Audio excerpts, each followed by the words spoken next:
Hello everyone, I'm just going to run through a couple of good quotations from Act 2, Scene 2, which is after the murder of Duncan. So we're just going to have a look at the conversation between Lady Macbeth and Macbeth in Act 2, Scene 2.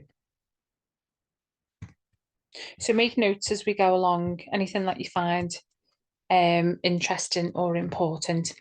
So this scene opens straight away with Lady Macbeth, and she's attacking Macbeth, as she says to him, infirm of purpose. This is her saying to him in this extract of this scene that he's unsteady, he's quite sickly, he's quite unmanly. So Lady Macbeth at this point is insulting her husband. She's berating her husband because he's afraid to take back the daggers to the guards. So she says to him, give me the daggers, get on your nightgown. So she uses two imperatives. So not only is she insulting her husband, but she's also using imperatives towards him, which is her ordering him about, putting the plans in place, showing that she's intelligent, showing that she can make decisions.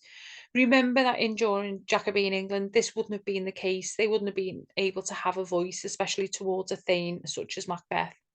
So Lady Macbeth is using imperatives to show her authority over her husband. This is unusual because it was a patriarchal society, so the Jacobean audience would have been surprised at this. You could also link back to Lady Macbeth being like a mother to Macbeth, ordering him about and chastising him. And you could link this to the Oedipus complex and patricide, as we've discussed in a previous video. So if you're not too sure about that, either have a look into it yourself or have a look back through the videos and there'll be some things there for you to look at.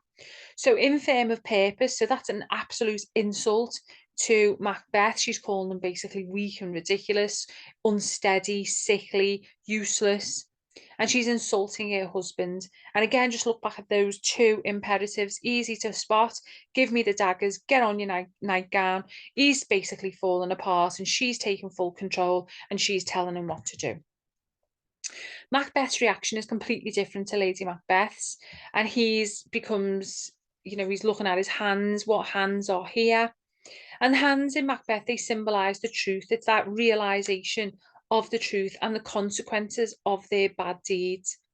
So he's looking at his hands and he repeats his hands again when he starts to say, will all great Neptunes, ocean wash this blood from clean from my hands?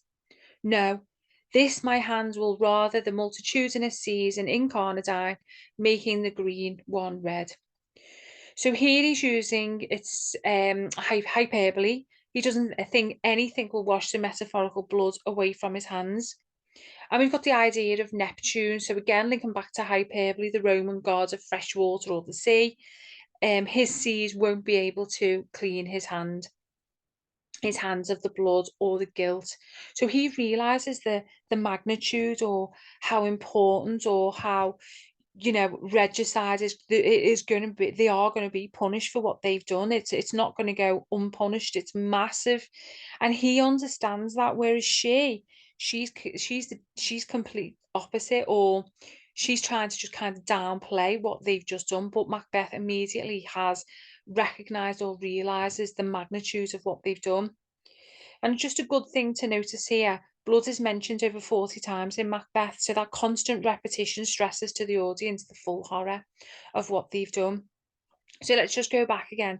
So in this quotation, he's saying, will all great Neptune's ocean wash this blood clean from my hands? So he thinks all of the oceans, all of the ocean, no matter what, if he cleans his hands with the ocean, it's not going to make them clean.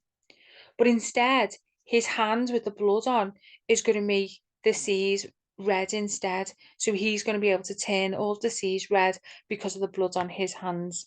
So again, linking back to Macbeth understands and realizes the magnitude of the crime that they've committed. Lady Macbeth is she's the opposite at this time. And she thinks and believes mistakenly that a little water is going to clear us of this deed. So the adjective little indicates that Lady Macbeth is underestimating regicide. Deed is a euphemism. So she can't actually confront the reality of her actions. Macbeth's confronted his reality. She hasn't confronted it. Maybe this is why she's more optimistic than Macbeth, but she can't confront the reality of her actions. Lady Macbeth is reassuring her husband that no one will ever connect them with the murder. she believes that they can wash King Duncan's blood off their hands, linking back a little water clears us of this deed, making their mistake. This makes her guilt free.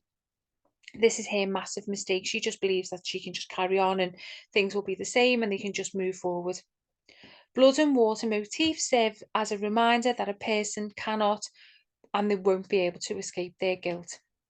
And as we see, at the end of the play, we see how Lady Macbeth she tries to then she realizes at the end of the play she's trying to wash her hands and she's trying to clean the spot of water from her hands, and she realizes then that obviously she's riddled with guilt and then commits suicide. So water is an important motif to be aware of, as is blood. So I'll just go back over that for you because it's quite a quick one. So in this scene, Act 2, Scene 2, this is after the murder of Duncan. And this shows a lot in this very, very short extract about how Lady Macbeth reacts and how Macbeth reacts, but it also shows a lot about their relationship. So there's a couple of things that you could work in or weave into an answer. So, infirm of purpose, she feels confident enough to be able to talk to Macbeth and to be able to insult him in such a direct manner. She insults her husband. She's berating her husband because he's afraid to take the daggers back. And when she sees this, she feels that she can, she's got the strength and the confidence to be able to knock him down and take control of the situation. And again, likewise, in the use of the two imperatives, give me the daggers, get on your nightgown. She shows that authority over her husband. And it's nice at this time to work in the context. So thinking, yeah, it's in a patriarchal society, the Jacobean audience would have been surprised, and you can link it to the Oedipus complex, showing their relationship between the two, Macbeth and Lady Macbeth.